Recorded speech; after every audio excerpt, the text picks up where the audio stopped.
Hey guys, this is Nurse J at Nursing the Truth. I hope everyone's having a great Friday. And yes, Nurse J has makeup on. Yay! So, laugh. Because I've got some places to go and people to see. So, before I leave, I wanted to make some videos for you today. And so you can meditate and think about them over the weekend. Now, today, for my son, I did not wear the amethyst stone. I wore the lapis lazuli. Now, within the lapis lazuli, there's also pyrite, which is called fool's gold. This is one of the most sought after crystals that the ancients wore, especially the ancient Egyptians. Now, they did have medicine made out of the stone. They did have the blue eyeshadow. And as I've read in antiquity, that the ancient Egyptians used to look at this stone and meditate on it, and they would astral project. Isn't that quite interesting? So, at night, sometimes with my different stones, I do put my lapis lazuli on my third eye. Now, sometimes I can remember my dreams, sometimes I cannot. So, that might give you some help on meditating or getting closer to your dreams and interpreting those and stuff like that. Always wear them. It's good sometimes just to put it on your chest. So, but I just wanted to show you guys my lapis. Yes, I'm a Dallas Cowboy fan as well, and it's a sad day that Des Bryant has left and signed with the Saints. So, anyway, let's move on. So, anyway, I hope you have enjoyed the Thoth and Hermeticism in Christianity. So, what all does that mean? That means that this Roman Catholicism, even though they want to call Egyptian religion, spirituality, Hermeticism, evil and pagan and disgusting, and that's not what you're supposed to do or seek out after, they did. And they put a new twist on it. And they made a man god out of it. Not what the true purpose was. So, was Thoth really the fish? And you're going, whoa, wait a minute. I thought he was the mind of God. Well, Thoth Hermes was the sign of the fish. So was Jesus, they say. The idea of baptism, since it involves being born of water, naturally invokes the image of a fish, just as early Christians symbolized Christ using the ichthus fish symbol. And actually, all that means it was the beginning of that age of Pisces. Also known as the Vesica Pisces, sign of the fish. The Vesica Pisces symbol was well known by the Pythagoreans, who performed it by intersecting the two circles so that the circumference of each touches the center of the other circle. Measurements based on these two circles then produce the sacred ratio 153.265. Interestingly, the number 153 is specifically mentioned in relation to fish on John 21:11. The two intersecting circles are seen as a unification of spirit and matter, as echoed in the simultaneously human and divine nature of Christ, and in the idea that the soul spirit has entered into or become entombed in flesh or in nature. Thanks to Hermes Trismegistus and the divine Pymander gives a complex account of divinity separating into several primal circles, emanate aspect of divinity. To achieve self-reflective gnosis and apparently recognizing the Vesica Pisces or fish shape, representing humanity's inherent divinity, now formed within the intersecting circles or like fish in the water. You know, it's funny because in the Gospels, you know, they can't catch the fish, and Peter's having a fit, we can't catch fish, blah, blah, blah. Jesus said he's going to make them fishers of men. But he said, well, cast your net to the right. Okay, so he did. Now, isn't that an odd number in the Bible? They get 153 fish. Like, why don't you just give me like 12 fishes, right? We have the 12 sons of the zodiac, the 12 tribes of Israel, the 12 sons. So why could it have been 12 fish? What is the significance of the 153? 1 plus 5 is 6, and 6 plus 3 is 9. 9 is the number of consciousness. So cast your net on the right side, the male hemisphere of the brain. See, because we don't use both sides. See, if we want to go to one side and we don't open up to the other, we're in trouble. We have got to put the two sides together, get the spark going, and we're totally set free. Now, for indeed God was exceedingly enamored of his own form or shape, and delivered unto all his own workmanships, he considered the operations or workmanship of the seven, but they loved him, and everyone made him partaker of his own order. And he, learning diligently and understanding their essence, and partaking their nature, resolved to pierce through the circumference of the circles, and to understand the power of him that sits upon the fire. And having already all power, he peeped through the harmony, and breaking through the strength of the circles, so showed and made manifest the downward born nature, the fair and beautiful shape and form of God. He smiled for love, as if he had seen the shape or likeness in the water, or the shadow upon the earth of fairest human form. And seeing in the water a shape unto himself, in himself he loved it, and would cohabitate with it. Nature, presently laying hold of what is so much loved, did wholly wrap herself about it. And they were mingled, for they loved one another.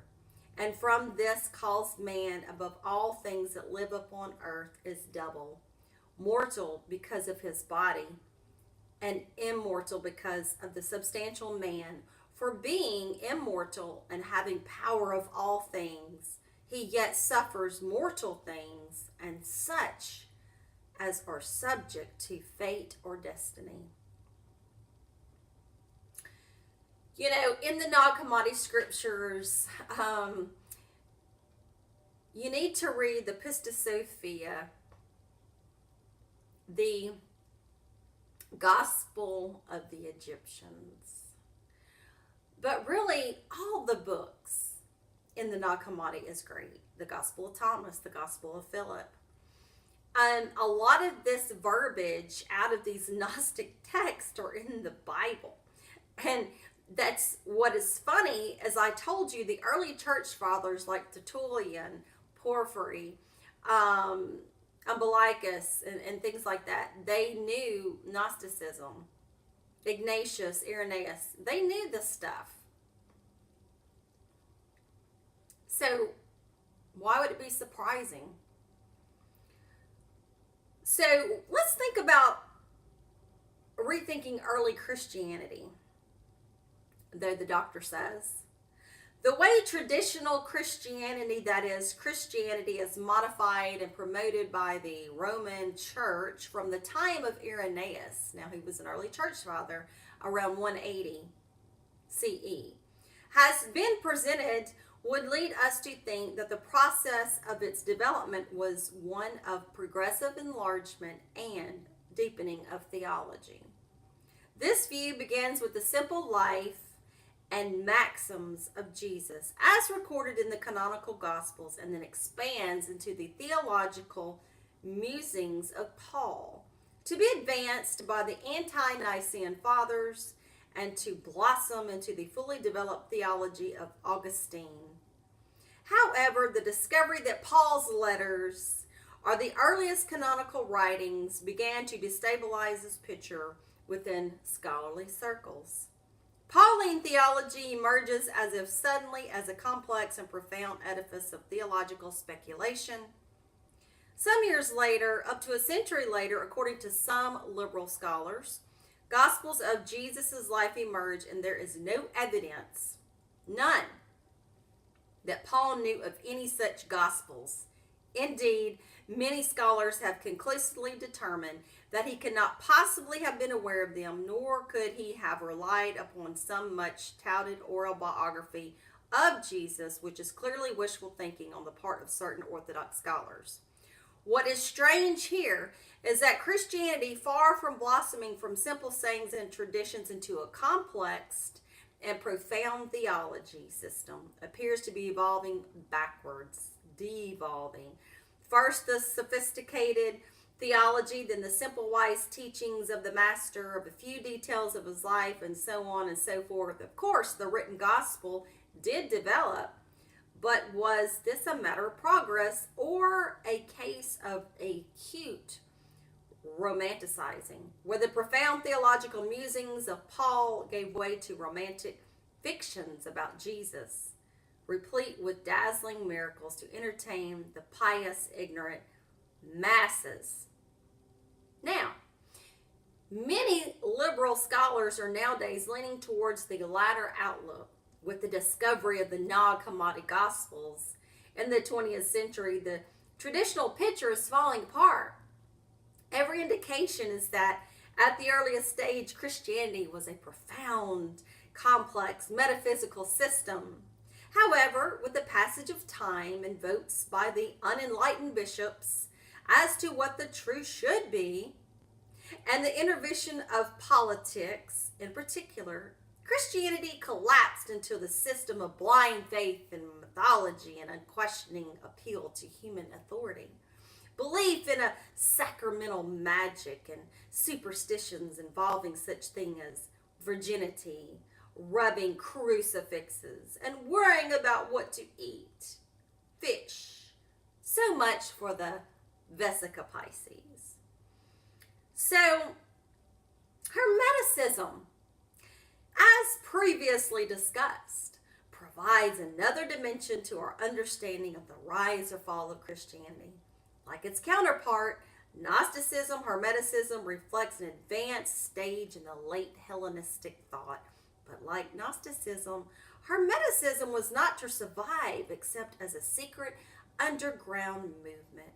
Forces of ignorance and superstition and fanaticism would wreak havoc upon the sublime and the Hellenistic vision, one which had helped carry the flame of Gnosis from ancient Egypt, my beloved country.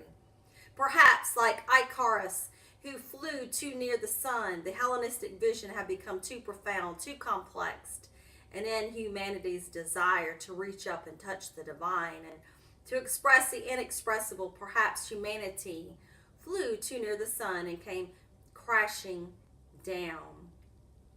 The common people, who were largely illiterate, had no tolerance for theological and philosophical musings. They wanted a scapegoat who died for them, magically washing their sins away. They wanted firm leadership from the priests, dressed in colorful finery, and priests who could, with a sacred hand gesture here, or a flick of magic oil there, expel demons and bless the faithful. And even the atoning blood of the murdered God incarnate was not quite enough to these wretched parishioners.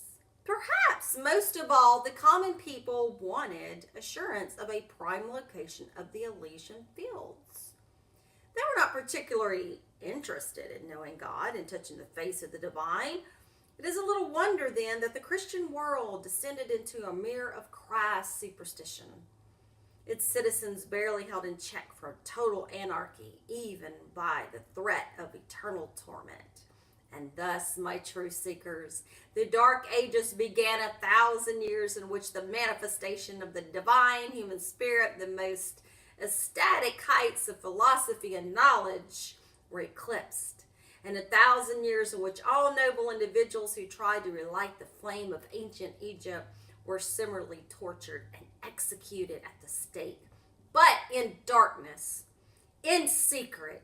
Enlightened monks, nuns, and assorted intellectuals, risking their lives at every turn, hid their precious manuscripts, trained apprentices in absolute secrecy, and helped keep alive the weakened spiritual pulse of humanity. Those who were found out by the church often paid the ultimate penalty. However, their sacrifices have not been in vain, truth seekers, for the divine human spirit lives on, yet we are mindful of how much has been lost.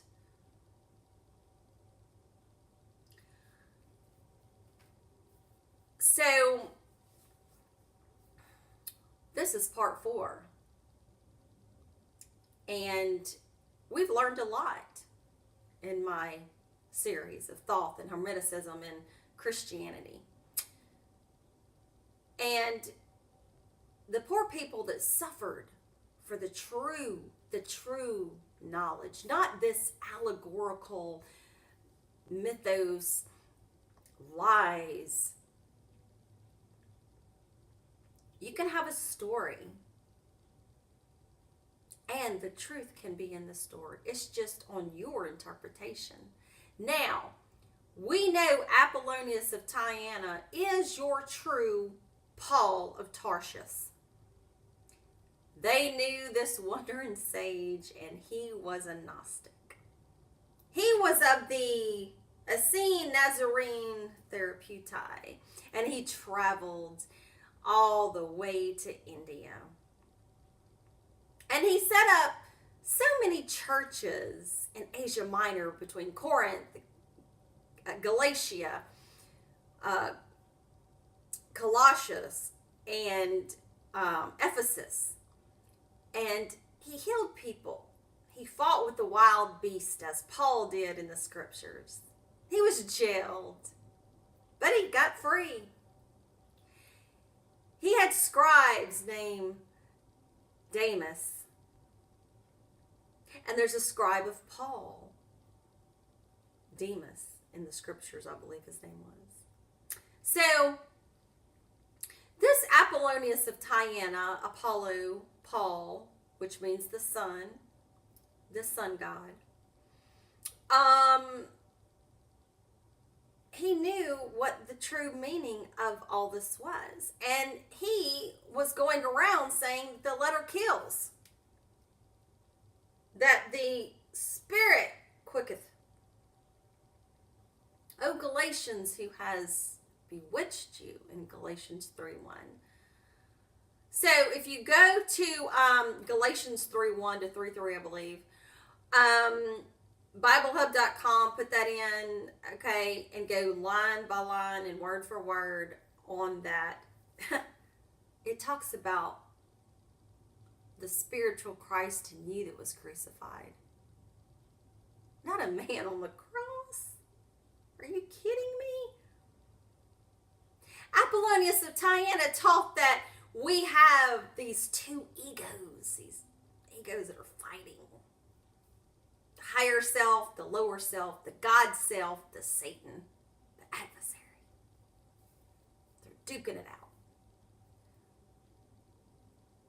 The higher self is like, no, I don't need that. I'm cool where I'm at. And the little adversary, it's like, ooh, but I like what my neighbor has. I want that car. Why can't I have that 2-story house? Or why can't I have that,